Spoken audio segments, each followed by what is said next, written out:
Assalamualaikum warahmatullahi wabarakatuh. Perkenalkan, nama saya Bowo Yoli Prasetyo. Saya merupakan staf pengajar di jurusan Teknik Navigasi dan Tata Udara dengan home base di Prodi D4 Teknik Pendingin dan Tata Udara. Selain menjadi tenaga pengajar, saya juga diamanahi untuk tahun ini menjadi koordinator program studi D4 Teknik Pendingin dan Tata Udara. Beberapa mata kuliah yang saya ampu antara lain dasar refrigerasi, instalasi sistem refrigerasi 1, instalasi sistem refrigerasi 2, perancangan sistem refrigerasi, refrigerasi terapan, dan troubleshooting. Mata kuliah yang saya ampu tersebut tidak hanya diberikan untuk prodi D4 Teknik Pendingin dan Tata Udara saja, namun juga termasuk seluruh prodi yang ada di bawah jurusan Teknik Refrigerasi dan Tata Udara. Cuplikan mata kuliah yang akan saya bawakan ini merupakan mata kuliah instalasi sistem refrigerasi 1. Mata kuliah ini merupakan mata kuliah praktik yang bersifat wajib bagi mahasiswa jurusan Teknik Refrigerasi dan Tata Udara yang memberikan pengalaman dan pemahaman bagi mahasiswa tentang proses instalasi sebuah sistem refrigerasi kompresi uap. Mata kuliah ini memiliki bobot 3 SKS yang diberikan untuk mahasiswa semester 3. Prasyarat mengikuti mata kuliah ini adalah menyelesaikan mata kuliah dasar refrigerasi, termodinamika, dan pekerjaan mekanik. Adapun kemampuan yang diharapkan pada mahasiswa setelah mengikuti perkuliahan instalasi sistem refrigerasi 1 antara lain, pertama adalah menguasai prinsip-prinsip rekayasa dan konsep teoritis perancangan rekayasa yang diperlukan untuk analisis dan perancangan sistem, proses instalasi dengan komponen sesuai gambar kerja, sistem kelistrikan atau kontrol, dan pekerjaan pemipaan. Yang kedua, menguasai prinsip dan teknik perancangan sistem dan proses instalasi komponen sesuai standar gambar kerja pada tataran praktikal. Yang ketiga, menguasai pengetahuan tentang kode dan standar yang berlaku untuk penyelesaian masalah instalasi pada sistem refrigerasi dan sistem kelistrikan atau kontrol. Yang keempat, mampu menunjukkan kinerja mandiri, bermutu, dan terukur dalam bidang instalasi sistem pendingin, pekerjaan pemipaan, dan kontrol sistem. Kemudian mampu mengambil keputusan secara tepat berdasarkan prosedur, standar, spesifikasi desain, persyaratan keselamatan dan keamanan kerja dalam melakukan supervisi dan evaluasi pada pelaksanaan pekerjaan pada bidang instalasi sistem pendingin, sistem kelistrikan, dan pekerjaan pemipaan. Kemudian mampu bertanggung jawab atas pencapaian hasil kerja kelompok dan melakukan supervisi dan evaluasi terhadap penyelesaian pekerjaan instalasi sistem refrigerasi, sistem kelistrikan, dan pekerjaan pemipaan yang ditugaskan kepada pekerja yang berada di bawah tanggung jawabnya. Kemudian mampu melakukan proses evaluasi diri terhadap kelompok kerja yang berada di bawah tanggung jawabnya dan mampu mengelola pembelajaran secara mandiri. Kemudian mampu merancang sistem refrigerasi multi evaporator, sistem kelistrikan atau kontrol, dan pekerjaan pemipaan yang terdefinisi dengan jelas maupun umum dengan menggunakan komponen sesuai gambar kerja, proses, dan peralatan untuk memenuhi kebutuhan spesifik dengan mempertimbangkan masalah keamanan dan keselamatan lingkungan dengan mengacu pada metode dan standar industri. Pemenuhan kemampuan yang diharapkan tersebut kemudian diturunkan dalam bentuk materi pembelajaran sebagai berikut. Yang pertama adalah pemahaman tentang gambar kerja. Yang kedua, komponen sistem refrigerasi termasuk komponen utama dan komponen tambahan. Kemudian prosedur penggunaan perkakas atau tools instalasi, identifikasi dimensi pipa, prosedur instalasi pemipaan dan kelistrikan, prosedur pengecekan kebocoran, prosedur pemvakuman, prosedur pengisian refrigeran, pengujian atau commissioning system, prosedur pengambilan data sistem, serta uji performa sistem. Mata kuliah ini dilaksanakan selama 14 pertemuan dalam rangkaian metode Project Based Learning. Mahasiswa terjun langsung secara berkelompok berisi 2 orang menyelesaikan proyek instalasi pada sebuah training unit. Seluruh materi disampaikan dalam bentuk tutorial, diskusi, dan praktik secara langsung. Penilaian dilakukan di akhir perkuliahan dengan pembagian bobot sebagai berikut. Yang pertama adalah ketepatan instalasi komponen pemipaan dan kelistrikan berdasarkan gambar kerja, termasuk kinerja sistem secara keseluruhan dengan bobot 50%. Yang kedua, kerapian pengerjaan instalasi pemipaan dan kelistrikan dengan bobot 20%. Kemudian laporan akhir kegiatan instalasi dengan bobot 20%. Yang terakhir adalah partisipatif mahasiswa dalam mengikuti perkuliahan, meliputi kehadiran, etika, dan kerjasama tim dengan bobot 10%. Adapun rubrik penilaian yang digunakan adalah sebagai berikut.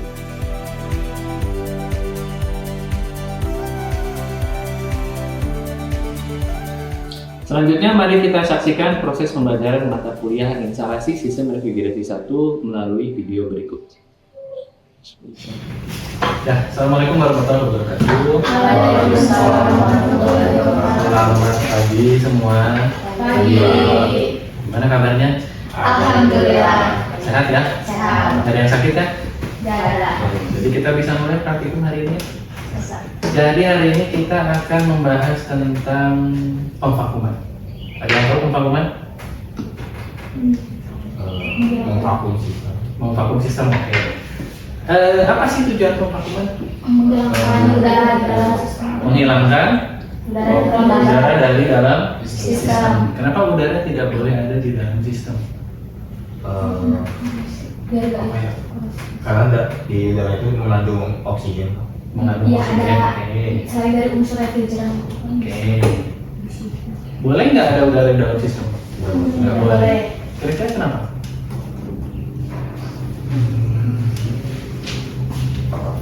Penurunan efisiensi. Loh, kejauhan. Jadi satu, tidak boleh ada udara dalam sistem. Sistem.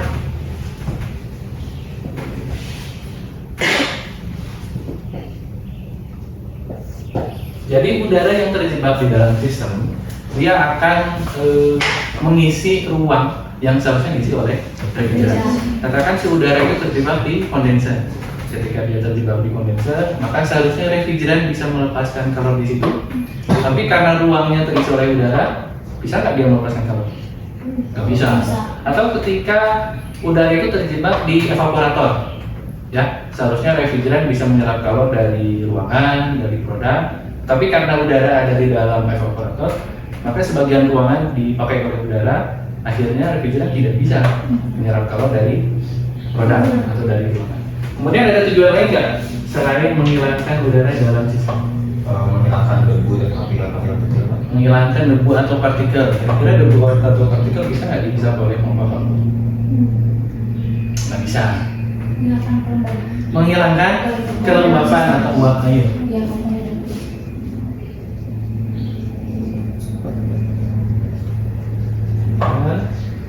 Uap. Jadi selain udara, uap air juga tidak boleh ada di dalam sistem. Kenapa? Soalnya nanti bakal jadi membeku dari uapnya. Pembekuan terjadi di mana? Ekspansi. Di ekspansi. Karena sudah belajar tentang ekspansi ya. Seberapa besar celah yang ada di dalam ekspansi? Kecil ya, karena kan di situ tujuannya adalah untuk menurunkan tekanan refrigeran. Karena celahnya kecil, kemudian kalau ada uap air di dalam sistem bertemu dengan temperatur yang rendah, dia bisa membeku. Ketika membeku di celah yang kecil, bisa nggak refrigeran mengalir ke dalam celah tersebut? Bisa. Nggak bisa. Apa yang terjadi kemudian? Menyumbat, ya. Jadi di dalam sistem tidak boleh ada udara dan tidak boleh ada uap air. Oke. Lalu kira-kira apa sih syarat pemvakuman? Kondisi unit mati. Kondisi unit mati, oke. Kemudian ada lagi? Ini yang paling penting ya. Atau vakum. Pakai vakum jelas. Jadi syarat pemvakuman satu adalah kalian harus sudah menyelesaikan instalasi pipa. Ya, kalau pipanya belum selesai bisa divakum? Nggak bisa. Yang kedua adalah tidak ada kebocoran di dalam sistem. Pipanya sudah selesai install, kalian sudah rapi ya menyelesaikan instalasi pipa, tapi ada kebocoran, bisa divakum nggak? Bisa. Tapi udaranya nanti masuk lagi, percuma ya kalian memvakum. Jadi syarat pemvakuman ada berapa? Dua. Satu adalah instalasinya selesai. Dua, tidak ada kebocoran. Tidak ada kebocoran. Gitu ya. Lalu prosedurnya seperti apa? Jadi ini saya jelaskan dulu ya. Di sini yang akan kita gunakan hanya ada dua peralatan. Satu adalah gauge, yang kedua adalah pompa vakum. Ya, kalian sudah tahu kan tentang ini ya, manifold gauge? Jadi di sini ada pressure gauge yang biru dengan yang merah. Yang biru ini untuk low pressure, yang merah untuk high pressure sama tekanan tinggi. Kemudian ada kartu, kemudian ada selang. Nanti akan kita hubungkan ke sistem, kemudian ke pompa vakum, bisa juga ke tabung refrigeran. Nah, dalam hal pemvakuman kita bisa gunakan ketiga selangnya atau hanya dua selang saja. Lalu gimana caranya?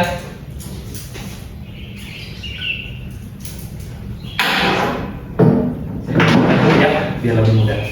Misal di sini kita punya sebuah sistem refrigerasi, ada kompresor, kemudian kondenser, kemudian alat ekspansi, kemudian EVA, gitu ya. Misalnya kita gunakan ekspansinya jenis direct sweep. Kemudian di sini ada kartu servis suction, di sini ada kartu servis ya. Di sini ada manifold,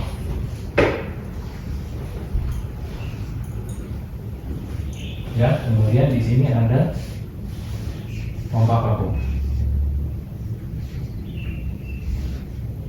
ya. Di sini service portnya. Jadi kita bisa, misal kita gunakan metode yang dua selang, maka yang biru, ya, ini kalian hubungkan ke sistem. Kemudian yang kuning Ke pompa vakum. ke pompa vakum. Lalu ini, yang merah kemana? Kemudian Jangan pakai ya, karena kita hanya pakai dua. Kemudian setelah dihubungkan ke sistem dan ke pompa vakum, yang merah ini, katup yang merah kalian tutup, ya. Kemudian katup yang biru dibuka. Setelah itu apa yang dilakukan? Sebelum menyalakan pompa vakum, pastikan semua katup yang ada di dalam sistem terbuka, ya. Kalau ada yang tertutup, nanti ada udara yang terjebak di dalam sistem. Jadi pastikan semua katup yang ada di dalam sistem terbuka, baru kalian hidupkan pompa vakum.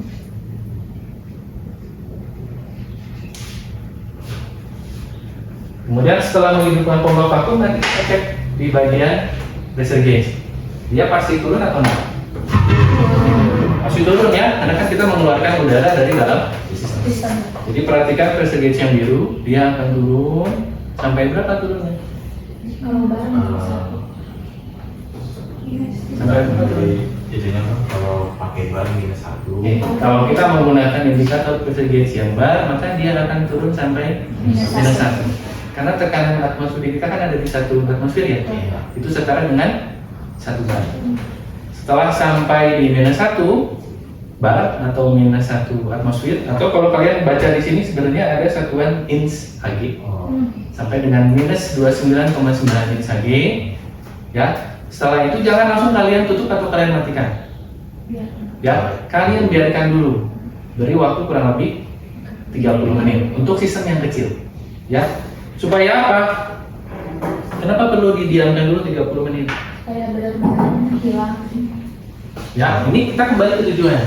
Bahwa tujuan yang pertama adalah menghilangkan udara. Udara itu akan secara otomatis dapat dihisap oleh pompa vakum. Ya, jadi begitu kita menyalakan pompa vakum, maka secara otomatis udaranya akan dikeluarkan. Tetapi untuk yang uap air ini agak tricky. Ya, dia tidak bisa langsung dihisap oleh pompa vakum. Ya, jadi untuk yang uap air atau air ini kita perlu tunggu dulu supaya kalau ada air di dalam sistem, dia bisa menguap dulu jadi udara, baru dia bisa terhisap oleh pompa vakum. Ada yang apa namanya penasaran ya, kenapa sih air kok bisa menguap dulu, padahal dia berada di temperatur rendah? Pak, karena tekanannya rendah. Karena tekanan rendah, ini korelasinya dengan tekanan ya. Ketika tekanan rendah, maka temperatur saturasinya akan ikut turun. Ketika temperatur saturasi ikut turun, Katakan kita menekan pompa vakum itu sampai minus 1 bar ya, Ya. maka temperatur saturasi ini akan turun sampai minus 20-an kalau nggak salah. Ya, ketika sampai di minus 20 bertemu dengan temperatur lingkungan, katakan temperatur lingkungannya 25, maka air itu akan menguap. Ketika menguap maka dia bisa dihisap oleh pompa vakum. Ya, jadi kembali lagi di sini. Setelah tekanannya sampai di minus 1 atmosfer atau minus 1 bar atau minus 29,9 insagi, kemudian kita tunggu 30 menit. Lalu apa yang dilakukan? Tutup katup yang biru, baru matikan. Ya, boleh nggak terbalik? Nggak boleh ya. Misal setelah dihitung 30 menit kalian matikan dulu. Apa yang terjadi? Udaranya balik lagi. Ya, kalian sudah lama vakum, kalian sudah nunggu 30 menit, kemudian dimatikan, mubazir. Kita harus mengulangi lagi prosesnya. Ya, itu tadi kesalahan prosedur. Jadi kalau sudah ditunggu 30 menit, tutup dulu manifoldnya, baru dimatikan pompa vakum. Ya, setelah itu baru kita bisa melanjutkan ke proses atau tahapan selanjutnya, pengisian dan lain sebagainya. Sampai sini jelas? Jelas. Ada pertanyaan? Pak, Ya. untuk mengeluarkan penggunaan air itu apakah harus 30 menit atau ada masalah bebas gitu Pak, sesuai kemauan kita? Oke, ini pertanyaan bagus. Jadi sebenarnya itu tergantung pada banyak tidaknya air di dalam sistem. Ya, ini kembali lagi ke prosedur instalasi pemipahan. Jadi kalau kalian setelah mengelas nih, dicelupkan ke dalam air, ya masuk nggak airnya ke dalam pipa? Masuk, pasti banyak sekali air di dalam sistem. Maka mungkin lama waktu penunggunya bisa lebih dari 30 menit. Atau kalau kalian menginstal sistem yang besar, misal kalian ada proyek di gedung tinggi 30 lantai, itu pasti chillernya besar ya, atau sistem pendinginnya besar, maka proses pemvakumnya juga akan menjadi lebih lama. Kemudian yang kedua juga itu berkaitan dengan ukuran pompa vakum atau kapasitas pompa vakum. Kalian akan menginstal sistem misal 50 PK, tapi kalian pakai pompa vakum yang setengah PK, masih lama ya. Atau balik, kalian gunakan pompa vakum yang 50 PK untuk memvakum sistem setengah PK. Ini nggak perlu sengaja, 5 menit juga sudah selesai. Itu ya. Oke, ada pertanyaan lagi?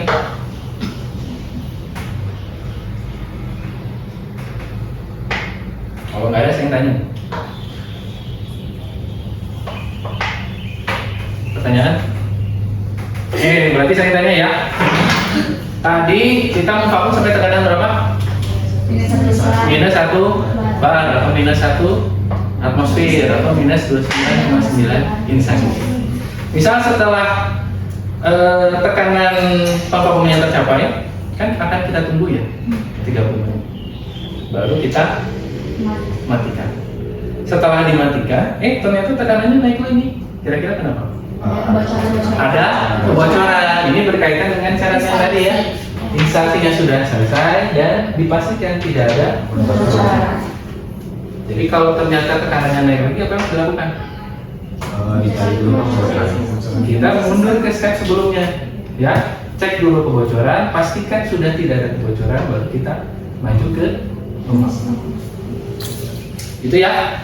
Baik, karena sudah ada pertanyaan, kita langsung action di training unit. Silakan kita menuju ke sana.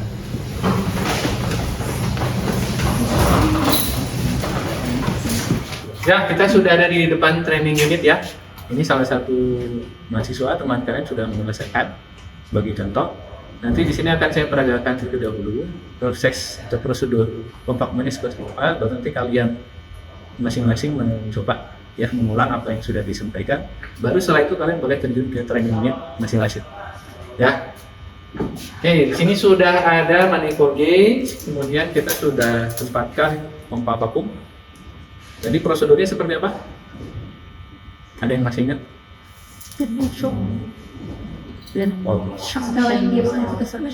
Kita gunakan berapa? Dua. Yang biru dihubungkan ke suction.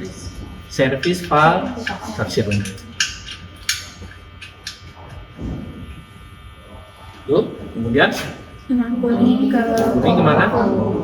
Pompa vakum.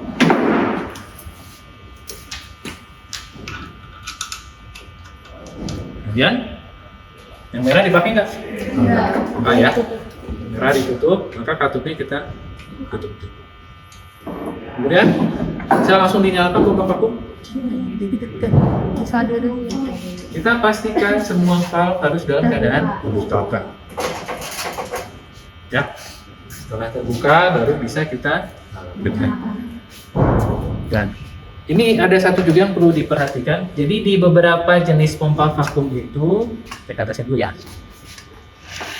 Ada yang punya valve juga. Nah, jadi kalau memvakum pastikan ini juga dalam posisi terbuka. Ini kan ada indikatornya ya. Ini close, ini.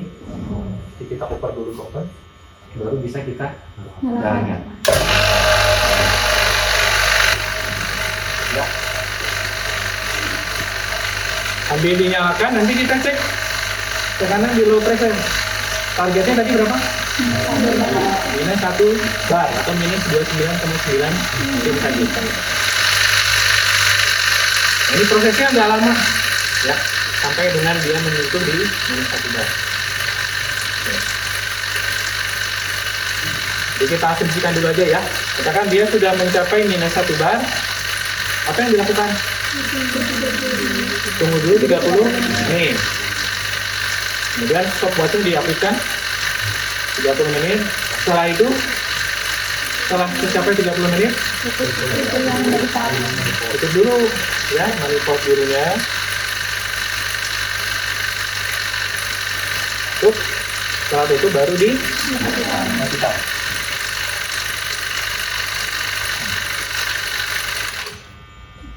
Cukup jelas? Oke, kalau cukup sekarang saatnya kalian untuk mencoba. Ya, jadi ini saya lepaskan dulu.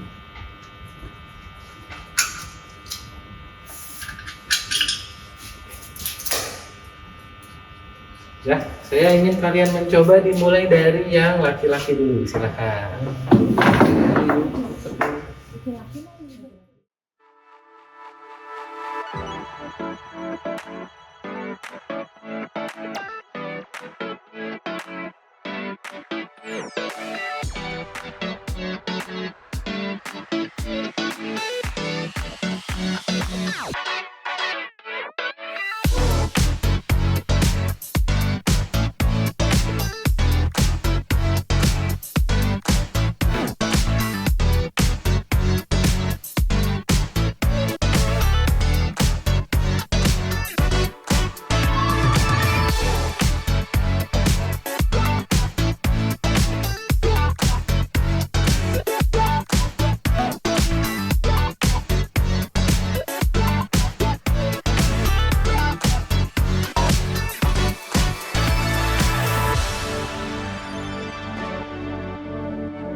Kira-kira sudah semua ya?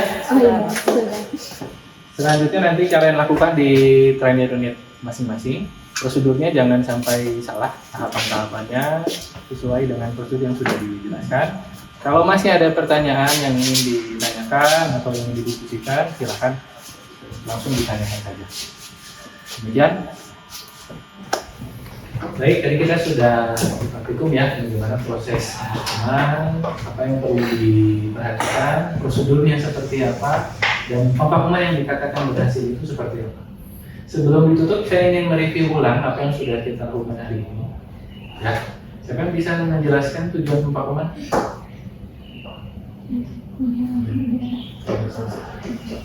Satu, menghilangkan.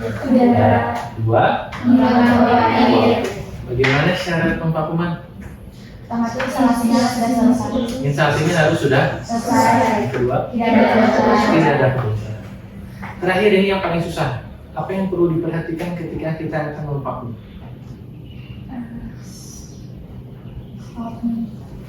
Posisi valve yang ada di dalam sistem semua harus dalam keadaan termasuk yang ada di dalam pompa.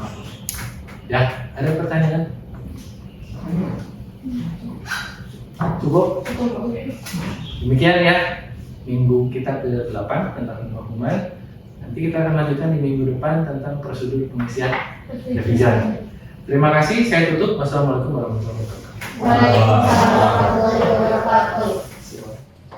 Demikian rangkaian video pernyataan diri dosen dalam unjuk kerja Tridharma Perguruan Tinggi. Terima kasih atas perhatiannya. Wassalamualaikum warahmatullahi wabarakatuh.